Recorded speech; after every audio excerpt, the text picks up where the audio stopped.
vaccine or no vaccine? The decision is yours.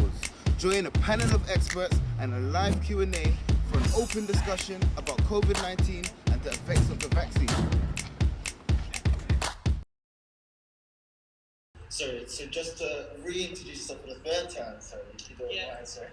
Hi everyone again, I'm Dr. John Licorice, I'm Deputy Director of Public Health in Brent, and what that basically means is I'm responsible for health in Brent and responding to infectious diseases, which in this case is COVID, this is one of them. And I've also been doing lots of work with the vaccination program, new vaccination classes and pop-up clinics, so we're involved in that type of work as well too, and I do lots of work in talking to young people and other people in the community about the vaccine and the mask, because I spend a lot of time studying these things. That's another young person that's introducing MK to the panel. Are you right to stand here? Yeah. So a couple of other questions. Do you have a question? Oh yeah, straight here. First question is the last of you guys. Well, my first question actually is: do you believe that they want to take the vaccine, or do you believe that due to the restrictions that are being made because of the vaccine, or for example, you can't fly abroad, you mean COVID passport, exactly, COVID passports, you can't fly to another city, you can't fly to another country, you can't go anywhere without having the vaccine? Do you believe that people are really making the choice, or do you believe that you are limiting the choice to the point where you're going to make it to a point where somebody can't go to the store without a vaccine, somebody can't go on a run without a vaccine? Do you feel like that is breaking the crossing the boundary between human rights and what is best for you? Interesting points you make, and again, this is a topic of discussion. I think Sam mentioned it earlier. There's a difference between us in health and the government.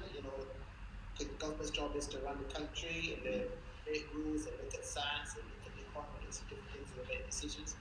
Our job really is to improve your health and do things the best possible. That's what we study for, and that's what we're dedicated to do. I've been involved in vaccination now, I said, for most of my medical career and all through this COVID career. And I can say the vast majority of people who are vaccinated have actually wanted to be vaccinated. I think whatever you should do to you should be something that you should want to do. You should satisfy yourself and be happy in your mind, which is why we're here today. That you think that it is good for you to do. There's certain things people are forced to do. It's never helpful when people are forced to do things. I think there might be an enforcement with the thing that we're going towards that direction, because as MK said, like we've got this COVID passport, and I think that does worry some young people, because as Louisa said previously, in terms of they're at that age where freedom is everything to them. So if you give them a choice, if you give somebody a choice between something and freedom, what choice is it? Yeah, it's not helpful when people are forced to do things. But, I fully agree and understand exactly where you're coming from. I think from our perspective, we want everyone to give everyone the information and make conscious and get things and consider it to you and follow the science and make a good decision for yourself and your family, and hopefully you will end up taking it back. So that's how I view it, and that's how we want things to take forward. My view is governments will do what governments do, and I can't speak for the government, but from people in health, that's our philosophy, to give you the information so you can make those decisions. Always so you can enjoy your destiny. I think as a young person, never be try to lose whatever as opposed to follow. So, and when you lead, it makes you get good information so that you are plotting a good road and not walking off the edge of gravity. The gravity. Sorry, second question. Sorry, do you believe that the vaccine is the only way to overcome the whole COVID-19 pandemic? It's a complex thing. It's something we call it Swiss cheese bun. Swiss cheese has lots of holes in it. Right. Well, the issue is that no one thing is going to protect you because you've got lots of holes in it. So you need to do multiple different things. So yes, vaccinating will help too. Remember, vaccines aren't new. We've had vaccines for a long time. Most of us have had them as children. So we use them to help to get rid of horrible diseases. And not all diseases vaccines will get rid of, like flu, which you may have heard of. Some viruses is difficult to get rid of them, but you can definitely protect people who are very ill, vulnerable, as we call them. And that's what we need to do. So definitely vaccines are very good at doing that, protecting ill and vulnerable people. Will they totally get rid of COVID? I suspect not. The time for that has passed. But COVID is a pandemic, so we have to look and see not only what's going on in this country, but we have to think what's going on in Asia, in Africa, in Latin America, and everywhere apart from Antarctica to control this thing. But definitely, it's a key part of it. That's why we want to encourage people to get on this bandwagon and have a look at it, because it is a quite important thing. But it isn't the only important thing. We need to know what's going on in the rest of the world. And we also need to do, all these other sensible things that are understandable to keep your hygiene, avoiding huge crowds in different places. And so that combination of different things which we will need to do to get on top of this virus. But it is important. But it's by itself. There's some things that vaccination got rid of, like smallpox, but this is not one of them. This should be one of the things. But to flip the coin the other way, if there was no vaccination, we get on top of this. And my response is, do you remember what happened in the first part?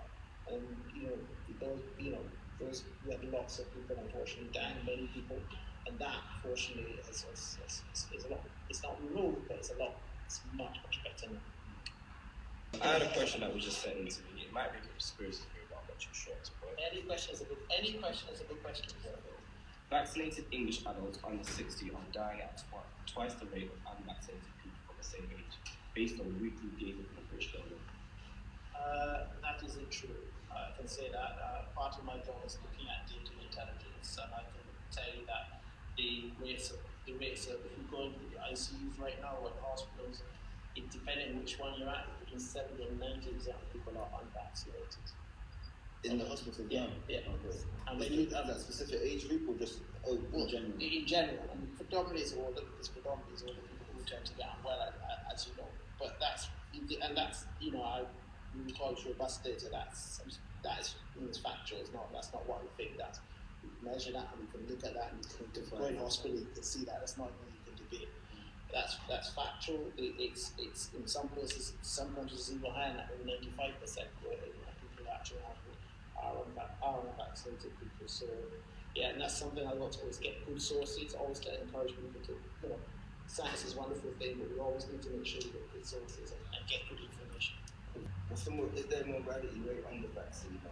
Well, that's the point that Sam was making. We test the vaccine. This is why I said with sources. When it comes to, there's a big system we have to collect. Everyone that has a vaccine, we record them. It's recorded. It goes into doctor's information and record. And every time you have a side effect, and you want to record and report it, that too is recorded. And all of that information is recorded and stored. We also check to see death certificates so that everyone who dies, whether they had COVID or not. And we check to see everyone who has a positive test whether they have COVID or not. So we have a pretty good idea of who's, of people who are dying from COVID and who are not dying from COVID. So, so in terms of that data, that is quite factual in terms of that. We know what the situation is, and there's lots of, additional information that is coming from sources, but then you say, which source is that? Well, these are the sources which are all linked into the vaccination system and the hospital system and the death statistic, which is all the national information. There are no other sources in this country that you can get proper information from. In other countries, we are not. I've got another thing that maybe you can fact bust, so we can tell if it's a conspiracy or not. In terms of when I don't know if it was the first lockdown or the second lockdown, or during them sort of periods, there were deaths that were being reported as COVID deaths when they wasn't COVID deaths. Is that something that you heard, or something that? In the first phase, when people died, when there was not, remember recall, a long time ago now, there wasn't a lot of testing capacity, which means when we have COVID, because it could have different symptoms, you wouldn't have a test. And in those early days, we know lots of people were dying from COVID, but there wasn't the ability to test them. But it took a couple months, but then they had lots and lots of testing capacity. So that part was resolved. Now, there's some discussion about if I have COVID now, if I die 5 months later, if I die from COVID. But we can tell that because everyone who dies with death certificate, and the doctor has to write it. If you're not sure of it, you need to have an autopsy. So people are pretty confident about when people say, ever since we've been able to test. Before then, there was lots of presumptive cases, and some of them weren't measured. That's why the first data of cases is not accurate, because the discrepancies, because we didn't have the testing. But a couple months into it, we had lots of testing. So we're pretty confident when people say that. And as I said to you, the evidence, and you're not, if you haven't seen a doctor recently, you'll get an autopsy to determine the cause of death. Another question that I had through on the Instagram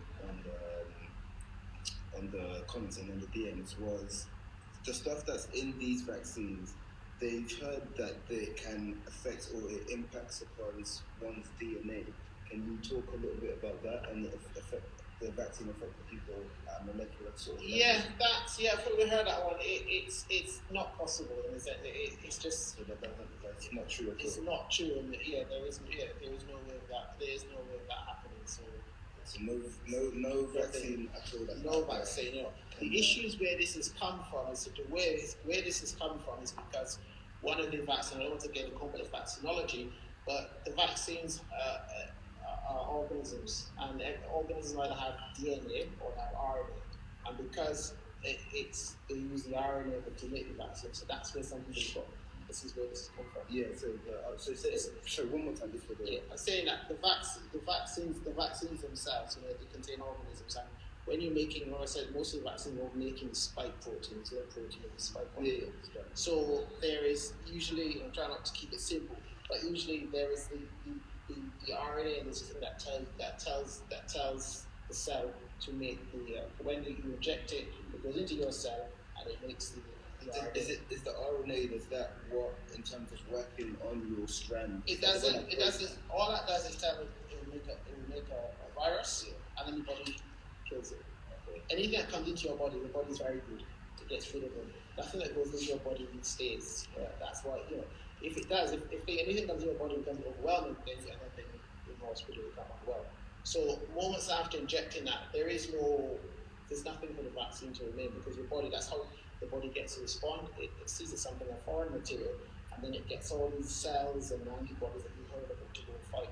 So literally, moments after that's gone, the body would have died of that.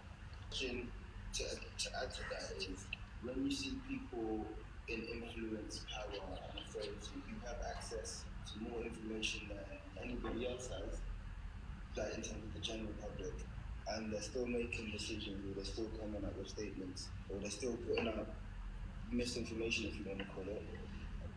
How does one receive that?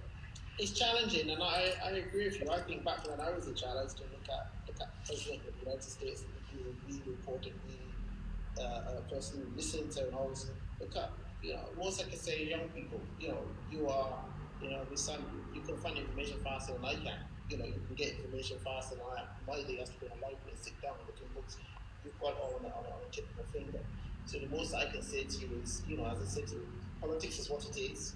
The science is something that you can look at. The good thing in this country is we have lots of independent, credible science, which is which is there and which is available. And I think sometimes you need to admit yourself and look at that. And as I say, tell people, politicians do, that's their job.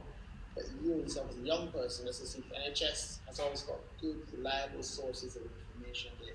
That they're reliable, they're tested. There's nothing that you put on their website which is not proven, or they won't put it. That's the nature. So I would always advise people to go to that route. And as I educate yourself, and as you said, make the decisions, looking at yourself from your end and saying, does that make sense to me based on what I've read and what I've seen here? Does that make sense to me? And sometimes you need to make, as a young person, you need to make these decisions. Always follow the science and the evidence. But it doesn't, whatever it is, people will tell you whatever. As I said, they may drop off of there, but you know better. So sometimes you have to know better regardless of what you're told, and that's educating yourself and getting that information so that you can make decisions. So come back to what you said, you're doing whatever you do, you're doing because you looked at it and you're doing it for yourself, not because I have said you should do it, or the mom or the aunt or someone else who do it, because you looked at the situation, looked at the evidence, and said, this is the best course of action for me to get it. Just say it out. I'm just going to read it, sorry. Alright, cool. First question, are unvaccinated people a threat to vaccinated people? That's the first question. And the second question. What is the ethnicity of the people the trials were done on? And does that make a difference? Okay. I'll answer the second question first, that each of the vaccines was looked at, and they look at different, and it's an excellent point. And they do trials across different communities. So for the Pfizer vaccine, they did people from the Black American community, from the Native American community, from South Africa and from a couple other countries, and all of these were tried across different populations. So not just ours, just to see that you get different immune response, because sometimes responses vary. Data showed good responses for all these communities. So yes, your answer to that is yes, that's the case. And the question is that aren't vaccinated people? And the response to that is yes, there is an element of risk. Why is it an element of risk? Because as you're aware, even though the vaccine is very protective against death and illness, you can still get COVID in the sense. You can still get COVID. Some people who get the vaccine and don't get it is often mild.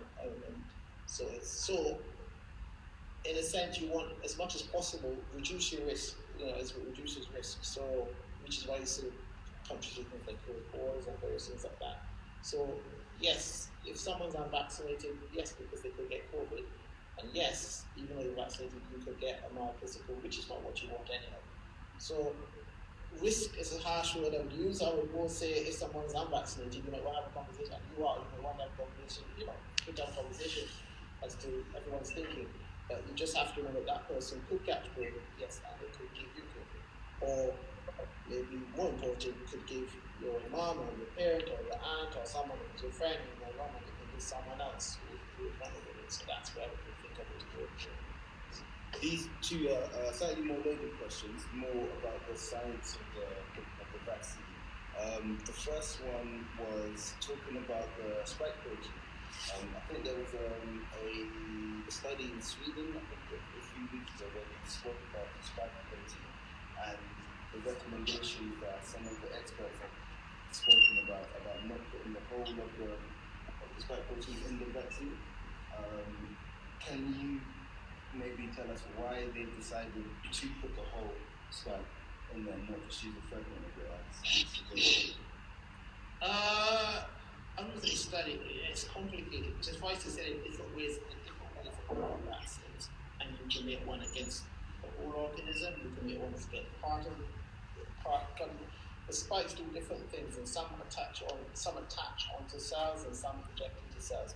And what we're trying to do with vaccines is to find something which is less likely to change, because the different parts start getting complicated, but they must change. So you want to make it against a part of it that's not likely to change. And the pluses and minuses to how you make vaccine. That's why you do the trials. So as time evolves, they may well do one which looks at a different part of the genome.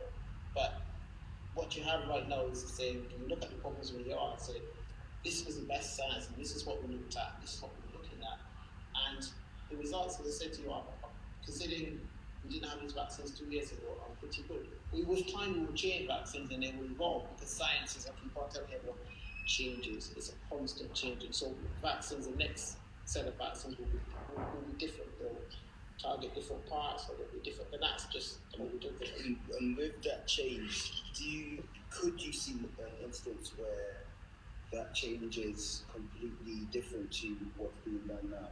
Or, like, in terms of what the study said, is they're able to kind of see the short-term effects, but the long-term effects, of course, nobody is able to predict what's going to happen there. We cannot commit science on one study, and that's what I tell everyone. I'm very really talking with one study.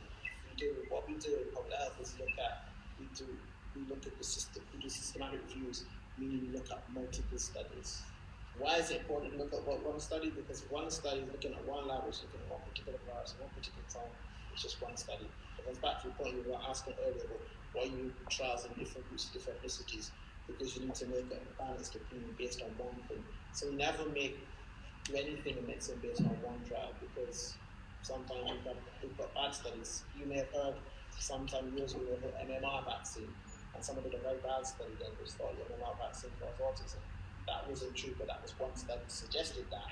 Of course, the evidence was totally different. So that's why we tend not to make decisions on one trial. We look at what we call a body technical body of evidence. It's essentially look at lots of different trials together, just as I'm asking you to do. Don't rely on what one person tells you, but rely on a combination of different things that are sensitive. Okay, we got any other more questions in there? Cool, wicked. I know we've run over a little bit over, but we're just going to have some closing thoughts from everybody, and then we'll kind of wrap it up. You want to start with yourself, Katie? I can't lie, I really do appreciate this, because for a young person, to be able to sit with a national, to be able to sit with someone from the NHS and actually talk to people, it's really valuable. As I said before, you hear a lot of rumors about things, and sometimes you look to your parents or older brothers for it, and like, I'm about to answer, you can't get the serious big things. So it's actually really good for us to sit down, have these mutual conversations, be able to throw these wild theories in your face of you to actually tell us, no, it's not right, here's the reasons why, and the evidence for it. So it's a case where we're not just hearing it because you said so, you're actually using evidence, talk about the experiences, and even talk about your own experiences in order for us to learn this. So I really appreciate that. Thank you very much. To add to that, I feel like one thing I have gained from this conversation is, as a society, to appreciate our healthcare system and to not automatically clump the healthcare system with the government, which is one thing that I've learned, is to definitely differentiate that, because although what we see in the news and what the government's saying and how we can be very quick to say, oh, the government and the NHS are the exact same thing, we need to realize that they're not the exact same thing, although obviously like funding and partnership, they're closely connected, but the work that the NHS does is not necessarily what the government does or what the government promotes all the time. So we need to not automatically, how do I say it, be fearful of the information that medical professionals are giving us because of the way that the government may deliver it or how they may react and respond as individuals. Like, as we were saying, with Matt Hancock, a lot of these people are meant to be like, they're meant to be leaders in society and stuff. So we need to think about the people who are actually day in, day out, actively caring for us and doing what's best for our health versus those people who are just grabbing nuts. So I think that was really helpful to understand like what the NHS are doing versus the information that the government are giving out to us. Plus the added situation where us young people and our ethnic groups need to be able to trust the NHS more, because we need to be able to, because everyone, and I mean everyone, has different scenarios when they go to hospital. Some will be seen in such a way, some will be seen in a completely different way. So it's a case where these relationships need to be built by us, because it's a case where seeing us, you guys as adults, as big role models in power, we tend to we have to look up at you, but we tend to feel like we're fearful because it's a case where we feel that we're not heard, we're not seen, we're not considered, and it's a case where anytime you're brought up, someone's saying, no, it was a situation, someone tries to explain it in a way to make you feel like, oh, was what I was saying wrong, really you went wrong, it's just someone has changed your way of thinking. So it's a way, it's just these honest chats where people sit with you and relate to you, be able to have these strong points. That's what we're looking at about that. I would just say, obviously, I wasn't here for the whole of the conversation, but for the main body of the conversation, from what I heard and the questions that I've asked, I feel like it's very important to kind of consult anyone from, GPs, NHS, one-on-one, whoever you need to call, just to kind of, any doubts and questions, understand that you've got to, in order to define if something is a rumor or something's true, you've got to go out of the way and actually research it. Because, we live in a society where social media can just, trigger one thing, and then, if they say that the solution to killing COVID is drinking bleach, I can start drinking bleach. It's scary, but it's true. So I feel like we need to learn to kind of differentiate between that and what is real. And I feel like over time, again, COVID is a fresh, pandemic for everyone, especially the NHS. And I feel like the way they dealt with it, they dealt really well, considering the pressures, considering the losses, considering what they've got to deal with day to day. I was hearing that nurses and doctors had to do like 24-hour shifts and stuff. It's crazy. So I feel like they deserve better accolades, and I feel like Boris Johnson, if you're watching this, give him a fair rise. I thought I was gonna go left.